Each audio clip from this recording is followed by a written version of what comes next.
Hello, and welcome back to It's a Very Exciting Time, a podcast by a UFO nerd and his tolerant friend. My name is Scott, and I've been fascinated by the phenomenon my whole life. And I'm Chuck, and this is Mia, my dog. I'm an aerospace nerd and a tolerant friend. We started this podcast because since 2017, there have been shocking revelations. From news of secret Pentagon programs to confirmed videos of astonishing craft. In a nutshell, now that the government has confirmed that they've recovered non-human technology. Or at least they will, once the president drops the other shoe. It raises a natural question. If UFOs are real, what else? Suddenly, some of these other parts of the phenomenon that seemed unlikely are pulled into the realm of the possible. And they may still be unlikely. But even if it's new science and not aliens, woo, it's a very exciting time. And a quick reminder before we get into it, you can find our show notes at veryexcitingtime.com or support us by going to patreon.com/veryexcitingtime, where you can also find extra content like the Q&A that we'll record sometime later this week. All right, Mia, we've got a really exciting one this week. I'm glad you're joining us. You may not remember, Mia, that last year we had an episode about Gary Nolan, our favorite scientist, speaking at SALT Eye Connections, New York City, which they describe as their annual flagship Wall Street conference, bringing together the world's leading investors, entrepreneurs, and policymakers for curated capital introductions and on-stage content. The agenda will focus on themes surrounding disruptive innovation in finance, economics, and geopolitics. Gary Nolan spoke to a room of these high-powered investors, and he told them that he was, quote, 100% confident that an extraterrestrial intelligence was visiting our planet. That is still to this day feels incredibly wild. Also, that it still feels wild that these people thought there was enough to the story to influence how investments happen. Yeah, I think that hits the nail on the head, right? Like, we're used to this being kind of a fringe topic, and it's still, frankly, a little wild to hear serious politicians talking about it. But even there, it's kind of been couched with, well, yeah, they're serious politicians, but they're also like, our boy, Tim Burchett, who, has never met a conspiracy theory he doesn't like, Right. Yeah. So like our expectations are tempered a little bit, even when pretty exciting things happen in Congress. So to see people who are here to meet other people and make money take seriously enough the topic that they've brought in big name people to speak is wild. Well, this year they kept the ball rolling. First, they announced that David Grush was going to be speaking. Oh, that's exciting. Unfortunately, he fell through due to a scheduling conflict, but their fallback speaker is arguably even better. They ended up getting Karl Nell to speak. Okay. So the name rings a bell, but who's Karl Nell? No problem. We've talked about him a few times. I'll jog your memory. The biography that they wrote on the SALT website said, Colonel Karl E. Nell is an aerospace executive, senior military officer, and corporate strategist. An Ivy League graduate, certified PMP, published author, War College alumni, and fully joint qualified commissioned officer in the Army Reserve. Karl has been honored to command at every grade level through colonel, including activation of the Army's newest Expeditionary Military Intelligence Brigade, supporting the 18th Airborne Corps and JSOC. Did they sneak in certified PMP, like project management? Yes. I had to go look it up to confirm that's what they meant. But that's it. That's the only PMP certification out there. It's from the Project Management Institute. Like, no disrespect to the many project managers that Chuck and I both know and have worked with, but it does make me laugh to hear that included in the same breath as all of his, like, military and intelligence credentials. Like, oh, this dude's a project manager. I better listen to what he has to say.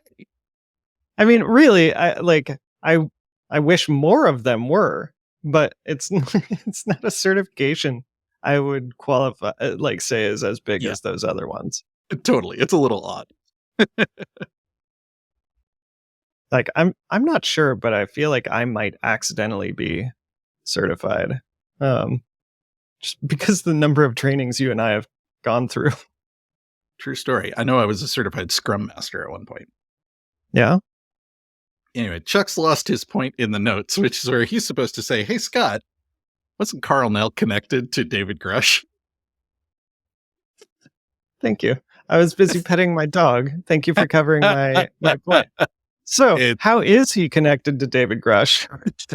So we first heard about Karl Nell back in the debrief article that Leslie Kane and Ralph Blumenthal wrote, introducing the world to David Grush in June of last year.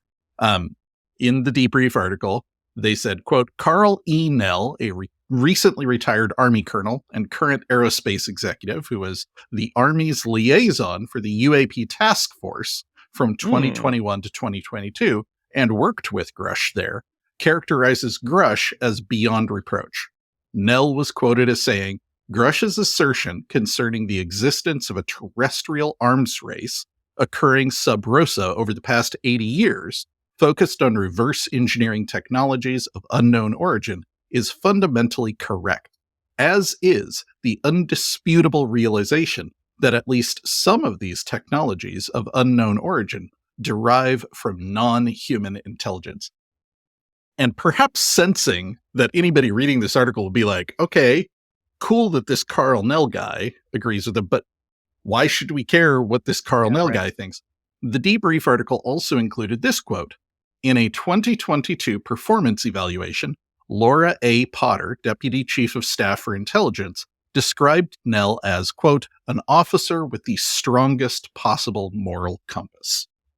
Now, all that said, the reason you probably remember Karl Nell is that he was one of the speakers at the Soul Foundation conference back in November who had a slide about disclosure that everyone was talking about. Okay. Yeah, the catastrophic disclosure guy. You should have led with that. But then you would have missed all these great quotes I've been reading to you.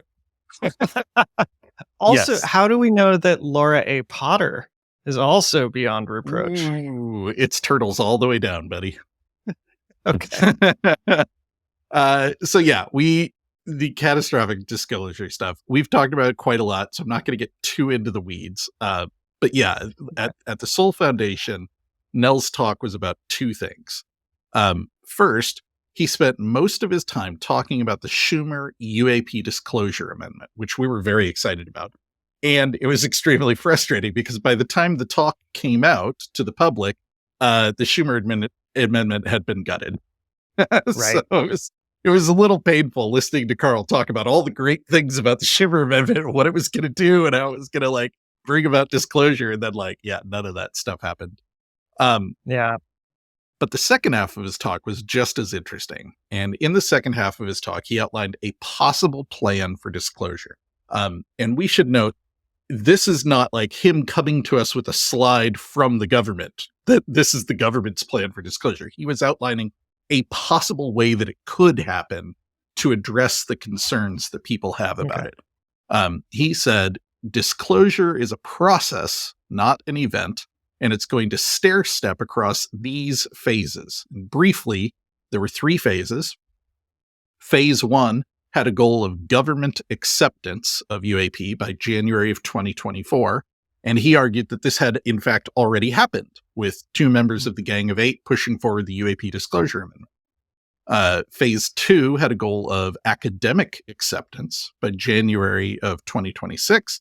And at the time, we shared a quote from Gary Nolan talking about how the attitude in academia already seems to be shifting to be more open to the idea of UAP. And that was, in fact, a big driver behind why Gary set up the Soul Foundation, which is intended to be a civilian scientific think tank addressing UAP concerns. Okay. And phase 3 had a goal of public acceptance of UAP by October of 2030 and would involve a shift in UAP work from being done by the government to being handled in the humanities and scientific investigations and in the private sector. So, I want to ask two questions. Mhm. If phase one is considered arguably already having happened, um, what? Well, okay, it's because of the two members of the gang of eight. Mhm. Okay, I guess I can see that. Just thinking about like the academia phase and the public phase, and it's like, well, we've already got lots of people in academia pushing Mhm. for it. I think what So- he's getting at there is if it hadn't been for Schumer and Rubio coming out and very publicly and visibly putting a stake in the ground and saying, Mhm. we believe the government is being lied to about this. There is, unsupervised stuff that is outside the site of oversight. All of the Right, things that we know the Schumer amendment was about, that indicates that we've got a lot more acceptance behind the scenes of this topic than might be implied by seeing Anna Paulina Luna and Tim Burchett, right, holding another press conference. As much as I love those guys, they're not exactly the mainstream consensus of the halls of right, Congress. Chuck Schumer is not a guy who's going to lightly back something. So right. it's a bold claim to say government acceptance has already happened. That's Yeah. certainly not universal, but I think he would argue that we're past the tipping point where Hmm. this is no longer a controversial thing to talk about. We may disagree on what it is and what we should do about it, but the topic is not being laughed out of the halls of Congress. That indicates a certain degree of acceptance. Okay. Yeah. Academic acceptance, on the other hand, I think the start of the Soul Foundation is a very strong sign. And Gary Nolan, I trust him to take the temperature of his peers. Mhm. He's telling us we're making progress, great. But I don't think we've hit that tipping point yet where Hmm. there are no longer any consequences to discussing this publicly. I think a lot of scientists Got it. still feel a lot of stigma around it. So this is still something I think we're working towards. Okay. Okay. That makes sense. So in the phases, you didn't talk about like catastrophic disclosure. Can you remind the audience what that was? Yeah, so he actually talked about that a little before he got to this like disclosure phase slide. But in a nutshell, he argued that while there were reasons not to disclose, they left us at risk of disclosure happening in an uncontrolled way. He said, quote, we want disclosure, but we want to get it through a controlled process that doesn't Mhm. cause societal collapse. Yeah. Okay. Cool. So that's Karl Nell. In the past, what did he have to say at Salt? Was it the same stuff or? Quote, so non-human intelligence exists. Non-human intelligence has been interacting with humanity. This interaction is not new, and it's been ongoing, and unelected people in the government are aware of that. There is zero doubt. Wow. So like right out the gate, he was okay. Yeah. Now, it may not be clear to y'all that this was only a 20-minute interview. He sat down on Okay. stage with the moderator. So he didn't really have time to bandy about. So yeah, he came right out the gate with this and he made his time count. And yeah, I loved it. The moderator asked him, like, how confident are you in this bold statement? He's like, there is zero doubt. So Yeah. strongly echoing Gary Nolan last year, 100% confident. There is zero doubt. Like, these are not people who are coming out and going like, this is one possible interpretation. No, this is happening. We are in contact with intelligent, non-human visitors. That's Big wild. claim. Yeah, big claim. Did he talk about why he believes it? Yeah, he talked about this for quite a while. The main thing that he said, because he kind of talked about it like from first principles. So there are X number of stars in the galaxy. Every Yeah. star we've looked at so far has a planet. We, even with a low bar estimate of how many planets support life, you still end up with a number in the trillions. Like, there Yeah. is certainly life elsewhere. Whether they can get here depends on what you believe about technology and, ET motivation and yada, yada, yada. But he talked about it from the other angle too, which is he said, quote, we can look at some folks that have very high level access to information who have said the same thing. And then he listed Paul Hellyer, the former defense chief for Canada, Haim Eshed, the former head of Israel's Space Force, Chris Mellon, the former Deputy Assistant Secretary for Intel, Lou Elizondo, the former head of ATIP, and David Grush, the UAP whistleblower, who Nell was careful to note was cleared for presidential-level material. And finally, he mentioned that there are 2 members of the Gang of 8, Marco Rubio and Senator Chuck Schumer, who signed the UAP disclosure amendment that, quote, basically said they're not being told the truth and we need to push forward on that. That's quite a list, and I think we've talked about most of them. I've heard of most of them. I hadn't heard about the Canadian or the Israeli guy. Canada doesn't seem that surprising, but is it not because of anything Canadian? Just they're very close to us. I would expect the Mexican. I'm laughing because I felt defense. the same way. Yeah, yeah. But Israel is a bit surprising. Israel is a bit surprising. Now, that particular reference is causing a bit of consternation in the community right now. Haim Eshed has said some things, including that humanity is in contact with a galactic federation, and they have asked the assembled governments that they are in negotiations with to keep it a secret. This is the kind of thing that you tend to see from characters like Anjali or in the raw material. We don't tend to see it from the more kind of even-keeled people like Chris Mellon and Lou Elizondo and David Grush. Doesn't mean it's not true, but it's definitely a step beyond we believe these are extraterrestrial too. There's 8 races and they work together in a federation, and we've been in contact with them since the Eisenhower administration. So yeah, the fact that Karl Nell lumped Haim Eshed in with Grush and the others has some people concerned about how much weight to put into this whole thing. That's fair. I think he was just trying to put together a quick, overwhelming list of, I think most people who are new to the topic might not know how many high-ranking people with access to cleared information have said there's something to this topic, even the ones who have maybe said a little more than we would like them to. Right, yeah. Also, I feel like he mentioned David Grush's presidential clearance. I feel like the head of the Intel community, Chris Mellon, wouldn't he also have that? I'm not actually sure what Chris Mellon's level of clearance was compared to David Grush. I know that in theory, the president is at the very top of everything and has access to everything. We know in practice that is not quite true. And if you believe David Grush's claims, it's even more true. There's stuff that's just illegally being hidden. But regardless, it helps underscore the fact that although David Grush wasn't the head of an agency, he was very highly cleared, as we've talked about before. Like, he was not just some schmuck. He had top level clearances. Yeah, that makes sense. Okay. So did he talk about Arrow claiming that there's still 0 evidence? Yeah, it feels like a bit of a downer, right? To be like, all these high-ranking people say there's something to it, but the government says explicitly there's not. Now, I will remind the viewers of an important distinction that I have trouble with. The government has said very clearly, UFOs are real, they're not ours, and they're not our adversaries. But they will not say they are extraterrestrial. They draw the line there. Now, a reasonable listener might go, okay, well, if they're not us, and they're not Russia, and they're not China, like,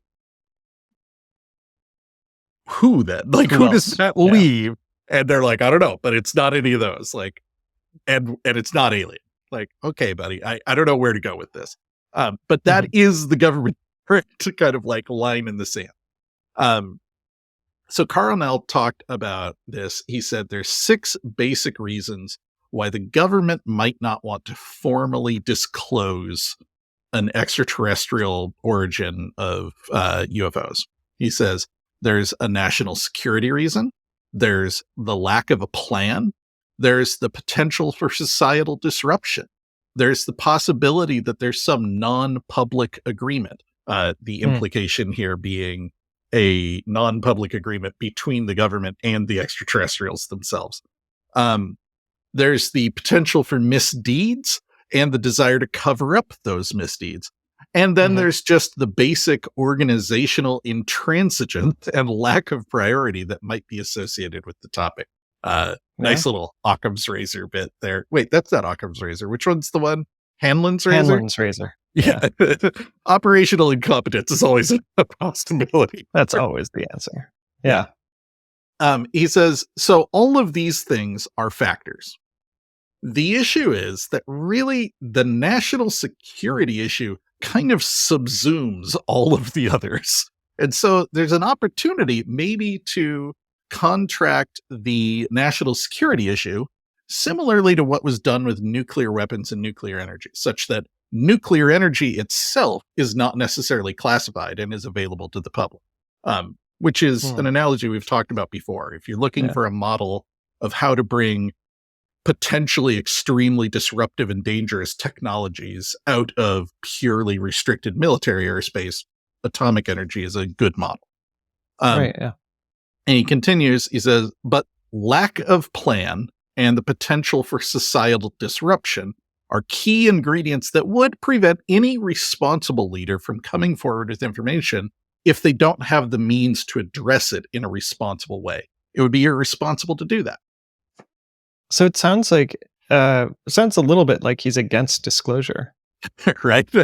And the moderator asks him that, and he's very clear that he is pro-disclosure. But I think having been so steeped in military culture and political culture and everything for so long, he does a good job of kind of understanding, I don't know, but if I were in their position, here are possible reasons why I wouldn't want to disclose.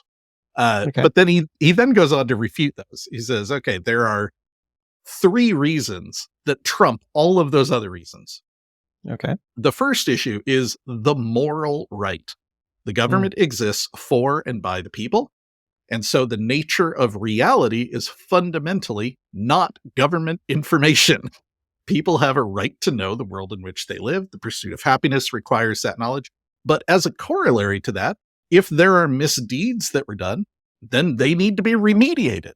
If there's lack of proper oversight, which is suggested by some of the whistleblowers, then that needs to be remedied. Yeah, I love that idea that the nature of reality is not government information. Right? That's perfect. Yeah, absolutely. The second issue that trumps the others is being in a reactive mode is never preferable to being in a proactive mode. I love that this is where his military strategic thinking comes in. He goes, so a reactive mode is basically trying to prevent disclosure. But failing that, you might get a situation where you have catastrophic disclosure, which creates all of the problems you were trying to prevent. So a more balanced middle path of controlled disclosure is the best way to do this, which is, again, an argument for some amount of disclosure. Yeah. So stop pretending you can keep the information from coming out. Instead, have a game plan for how to put it out responsibly. I like that. Yeah. And this gets back to what we've talked about before, that Lou Elizondo and Chris Mellon and some of these other guys who come from an intel background, I've never heard them advocating for every single thing about UFOs should be declassified immediately. Yeah. They argue that the classification and the secrecy has gotten out of hand and is arguably illegal and needs to be brought back in line with how we normally do things, with proper oversight and proper classification. And not everything should be classified, but some things are probably classified for good reason. Which, as a long-term UFO nerd, is a frustrating answer, but one that I understand. If you're a long-term government service, civil servant, military intelligence kind of person, I understand why you'd be like, yeah, the problem here is not that there are secrets. Yeah, right. And Karl Nell concludes the third reason that trumps all the others is simply societal advance and global competitiveness. More brain trust needs to be brought into this topic in order to make progress and to improve society. So all 3 of those things together trump the 6 other reasons for non-disclosure. The global competitiveness is fascinating to me. 'Cause Well, and it's worth noting, this is something we've heard across the board from every whistleblower. If anybody is alleging that there is a reverse engineering program, the thing they say is the programs are so tightly stovepiped. In many cases, they're spending 10 times more money on security for the program than they are on the research itself. And you cannot go outside the program. And basically, you've got all of your scientists operating with both hands tied behind their back and then being surprised that they're not making a lot of progress. So, yeah, again, coming back to the atomic energy metaphor, right? Like, how many advancements in atomic energy happened out in civilian and private research as opposed to in the military? Yes, the military did the initial germination. That was really critical. But there came a point where if you want to make progress with it, you have to be able to open it up and bring scientists in and let them do the work in a collaborative, open way, the way that they normally. Right. Yeah, exactly. So it sounds like he is pro disclosure. But I feel like there's different definitions for what disclosure actually means. So did he talk about like what he thinks is disclosure? Yeah, you've hit the nail on the head. He said, quote, disclosure is usually thought of as a binary state. It's like all or nothing. But anybody paying attention realizes the government has already indicated that unidentified anomalous phenomena are real. They're not ours and they're not our adversaries. The Pentagon said that. So for people that are paying attention, that shoe has already dropped. So for a lot of people, they think the second shoe to drop is this is non-human intelligence. It's really interesting. The reason it's so interesting to me, I had assumed that instead, like they cracked the window open on UAP. I had sort of assumed that they were going to finish opening the window and then get to non-human intelligence, but it hadn't occurred to me that they might sort of crack that other window too before finishing up on UAP. Well, and he talked earlier about like possibly one of the reasons they don't want to disclose is they don't know. Like, they are at the exact same level of understanding that we are. They're out there. They're not ours. And they're not Russian or Chinese. Beyond that, it's a question mark. And that would be, I could understand why the military might be reluctant to disclose that they have no idea what these things are and have no ability to stop them from flying in our airspace. But you know what? If you wanted money, that would be a great way to get it. And the more cynical people out there have always believed that that's what the Lou Elizondos and the Chris Mellons are doing here, is trying to come out and drum up defense funding. And what they have said in response to that is, we don't need to drum up money for defense. Yeah, I already have everything. It's not a problem that needs solved. Yeah, right. You know, like if there's an organization in the US that needs to come up with dramatic stories to get funding, it's NASA, not the Air Force. Seriously. God. Well, so as long as there's an entire department of the DOT saying that there's no UFOs and trying to close the first window as hard as they can, I don't know how we move past that. Yeah. So getting back to what he was saying about the other shoe dropping is maybe the president comes out. He says, so maybe the conversation stops there. The president comes out and says, there's non-human intelligence. And the truth is that that statement will precipitate this crescendo of other questions that maybe the government's not ready to answer. And that will court, if not precipitate, potential negative ramification for society. Yeah. I mean, the president hasn't even said there's UAP yet. So that would be a pretty wild escalation. But yeah, it would have some impacts.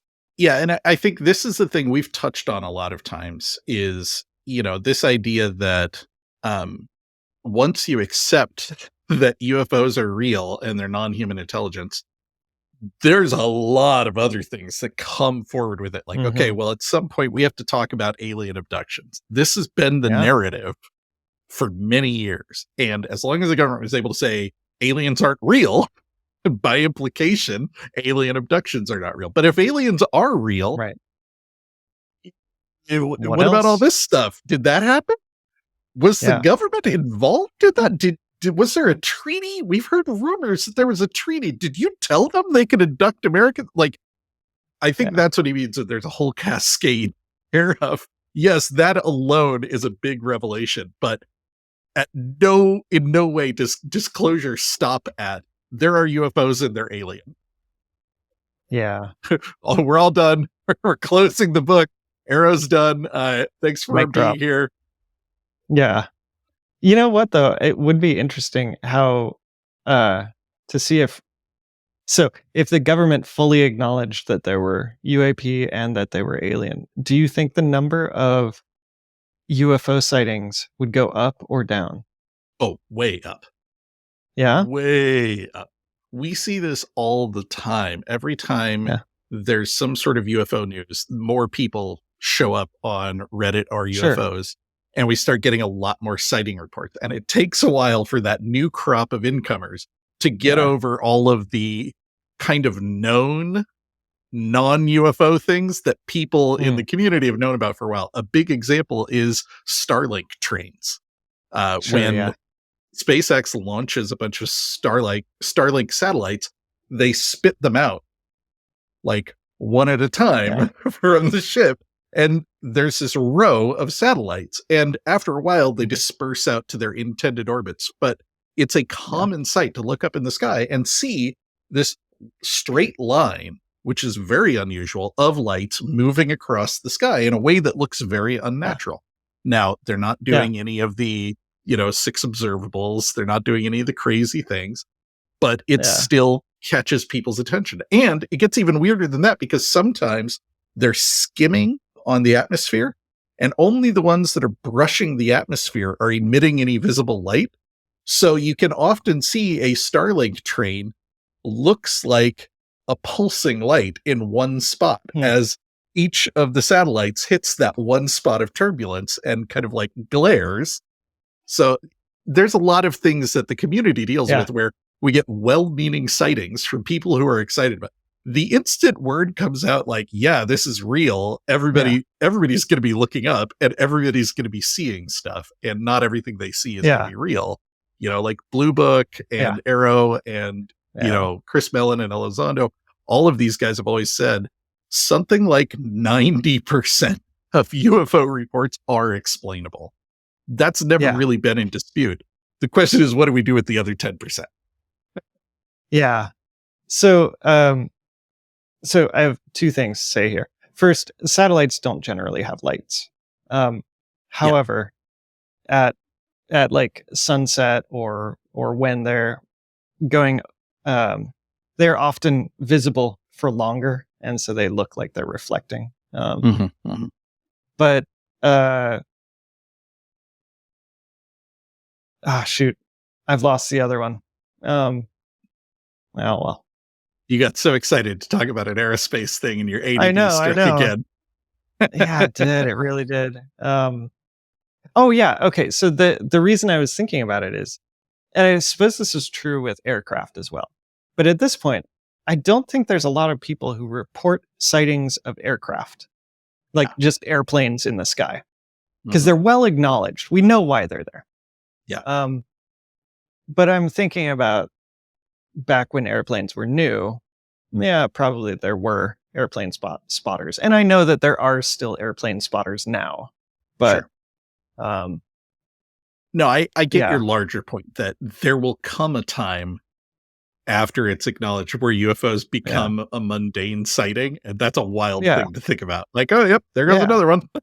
They're not even trying to hide anymore. Exactly. Yeah. Now, there is something I want to emphasize here, because Karl Nell talks about the potential for societal collapse, which is a big, alarming thing to say. And I think it's pretty common reaction to be like, why the hell would the announcement that aliens are real cause society to collapse? That makes no sense. Like, that's an absolutely wild claim. And I think it's true that if that were the only thing that were acknowledged, probably we'd handle it pretty well, right? Like, this idea has been well seeded into popular culture. At this point, I think more people would be surprised to have definitive proof that there are no aliens than they would be to have definitive proof that there are aliens. Yeah, But it's hard to Karl prove. devoted a portion of his talk to talking about this idea of societal collapse. I'm not 100% convinced by it, but I think he makes a better, more compelling case than I initially thought. Mm. This is kind of a long quote, so bear with me. Said, as an Okay. example of this, I would actually point to something from the ancient past, the Bronze Age collapse. So Eric Klein, Princeton University in 2015, wrote a very interesting book called 1177 BC, the year that civilization failed. Within a single lifetime, all of the very effective ancient civilizations of the Bronze Age failed due to a confluence of reasons that are still not necessarily fully understood today. So we're talking about Egypt, the Hittite Empire, the Minoan Empire, the Manasian Empire, the Babylonian Empire. All of these civilizations failed, never to return, other than, say, Egypt. And so these were highly sophisticated civilizations with highly developed infrastructures, highly developed administrative states. They were globalist in a sense, similar to today in terms of the known world, the known Near East. They were economically independent. They had diplomatic and commerce ties. And yet these civilizations failed in a single lifetime because of stressors that these civilizations collectively could not address within the time frame. And so if we look at our society today, one might argue that it's similarly fractured, similarly under economic stress, similarly under cultural stress as well. Fractured and fragile diplomatic situation. It mirrors very much this scenario. And so for a responsible decision maker, that is certainly a factor. I mean, we talked about this a little bit. It's wild to hear someone say that finding out would cause society collapse. I would like to believe we're a little more resilient than the Bronze Age, but I don't know. At the same time, like, Yeah. if the I power think went out, like, we'd all be done in a week. totally. Yeah. I think what he's saying is a little more like our society is already this precariously balanced stack of crockery. And it wouldn't Yeah. take much to knock it over regardless. Like we're already talking about like major nations destabilizing. What happens if one nation starts lobbing nukes around? What happens if a major country collapsed economically? We've seen the EU struggle with that. They talked about bailing out Germany so it wouldn't sink the rest of the EU. So the repercussions of alien life interacting with us could be a thing that leads to, for example, bank runs or a loss of faith in government, which was already pretty close to happening anyway, things like that. Yeah. If we found out the government had been lying to us for 80 years and had signed a treaty that American citizens could be kidnapped, there might be some problems. That might come up in the next election. Yeah. Okay. Fair. Yeah, I'm still not 100% sold on the idea like aliens are real and fires everywhere, but I think it is more of a valid concern that I was prepared to admit. And I understand why someone in a position of having to think about these things might factor that into their thinking. I still don't think this is a reason not to tell people. Yeah, right. Yeah. And like, I don't know, we got through other things. It wasn't pleasant, but we got through pandemic, and I feel like, I don't know, that rewrote a lot. Yeah. And so, I don't know, it gave me a little more hope in our resiliency. But yeah, it is concerning. Do you have other things to talk about there or anything else to say? Yeah. When the moderator asked him if he felt that disclosure was inevitable, I thought his answer was really interesting. He said, I would suggest that maybe the peak of this current cycle of interest in disclosure happened last December with the Schumer Amendment. and then it got rolled back and was defeated in the House. So it remains to be seen if the process is going to continue. One hopes and can maybe draw a little bit of confidence that maybe this will come around is the colloquy that Senator Schumer and Senator Rounds had back in December. After their amendment got killed, they basically went on the Senate floor and articulated their rationale for the legislation. I think Senator Schumer, to quote him, almost said it was a travesty that this did not pass.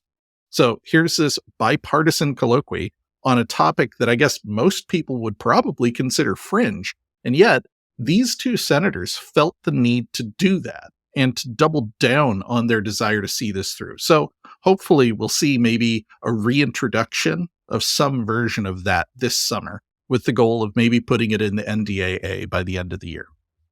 Yeah, I mean, fingers crossed, right? That'd be awesome.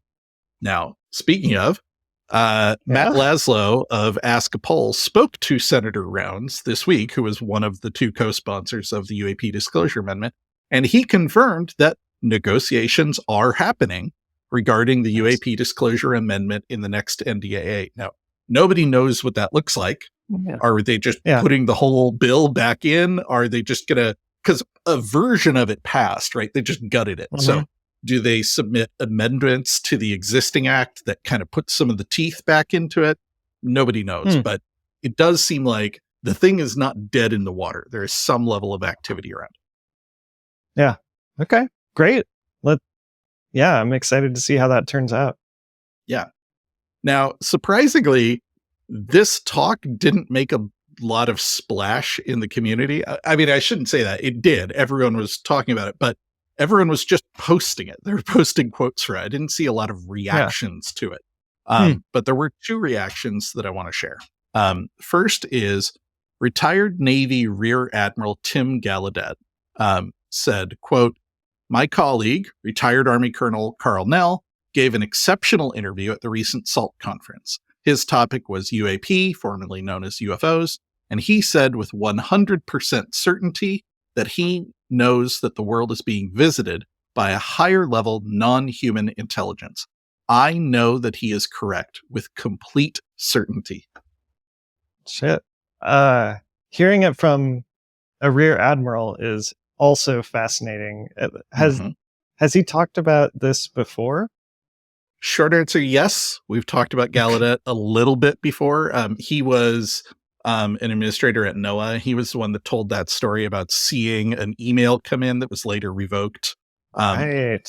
But yeah, basically, Gallaudet has been making more and more public claims, and I've actually got a small pile of links about his stuff that we will probably be talking about him in an upcoming episode. But yeah, basically, Gallaudet is echoing what Grush and Karl Nell is saying, and is saying, I also know this to be true from my own sources. Okay, cool. Now, the other one is Matthew Pines, who is a director of security advisory at Sentinel-1. We've quoted him a bunch of times. He's one of these kind of like figures in the UFO field who I don't think he's working at Congress and like trying to make movement the way that Chris Mellon is, but he seems to be one of those people in an influential position who is monitoring the situation and taking it back to the people he works for. So when he talks about it, I'm always kind of interested because I think he's coming at it from a very practical standpoint of how does this affect real world concerns? He said, those digesting Karl Nell's remarks today should understand that he was not trying to convince. He was trying to get that elite professional audience prepared. These folks are used to strategic comms as a mix of overt and implied signaling, and his message came through clear. That's a really cool quote. But I am both excited and terrified that this is the group that is being prepared. Wall Street, great. When I think about the people most likely to convince aliens that we're a lost cause, Wall Street investors are right up there near the top. So, but it is cool that statement by Matthew Pines is fabulous. Yeah. And I think it kind of brings us full circle, right? When we talked about this last year, I had never heard of SALT Conference. I didn't know how they, like, Gary Nolan is a great guy, but for your first speaker on the topic, like, I'm not sure a lot of people would have gone to Gary first. That shows that somebody was kind of deep in the weeds on the topic and thought Gary would bring a certain credibility to it, that bringing in a whistleblower or, you know, a former military guy might not. So the fact that they did that last year, and it apparently went over well enough that this year they brought in another UFO whistleblower, wanted to get David Grush, and ended up getting Karl Nell, who I would argue in some ways is an upgrade. Everybody knows what David Grush has said. He has already been very clear that he has said everything he is legally allowed to say until something changes. So we're not likely to get more info out of Grush.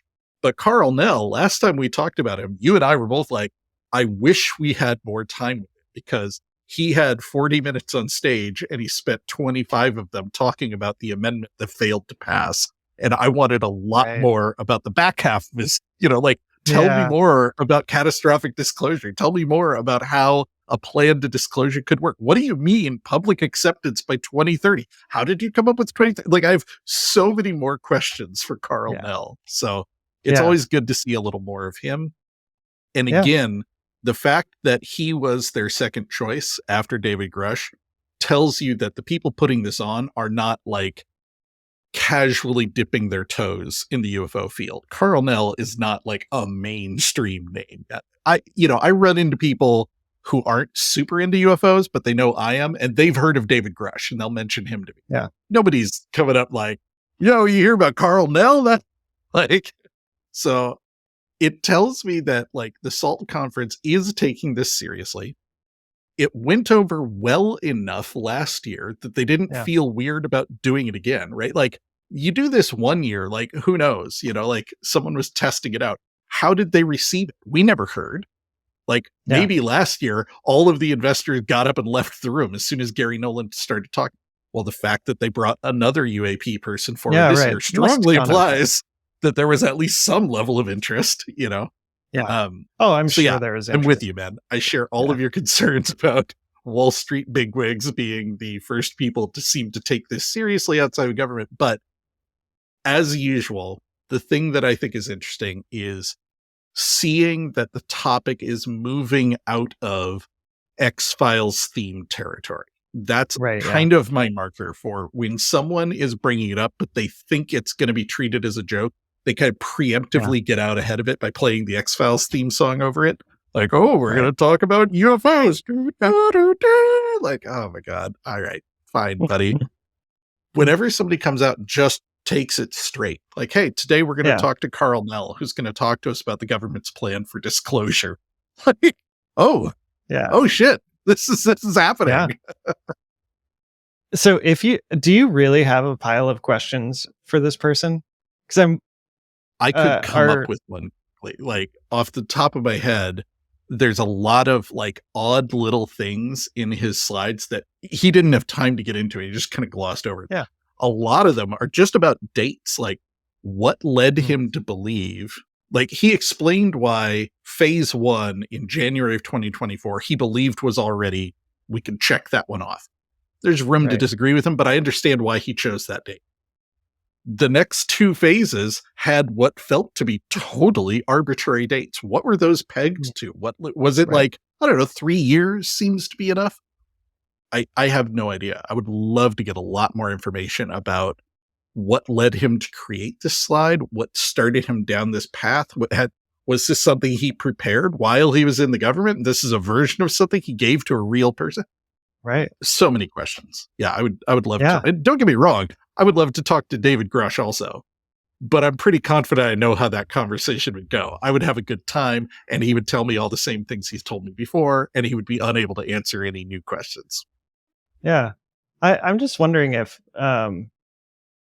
he would be looking for a stage that gives him more than 20 minutes.